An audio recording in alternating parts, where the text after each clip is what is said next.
नागपूरमध्ये 8 डिसेंबर पासून होणाऱ्या हिवाळी अधिवेशनाच्या कामांवर बहिष्कार टाकण्यात येतोय। मुख्यमंत्री उपमुख्यमंत्र्यांच्या बंगल्याची डागडुजीसह सर्व कामांवर कंत्राटदार संघटनेचा बहिष्कार आहे। उद्यापासून अधिवेशनाच्या कामांवर बहिष्कार टाकण्याचा निर्णय घेण्यात आलाय।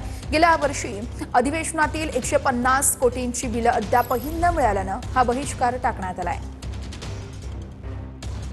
नागपुरात 8 डिसेंबर पासून होणाऱ्या हिवाळी अधिवेशनाच्या कामांवर आता बहिष्कार घालण्यात आलेला आहे।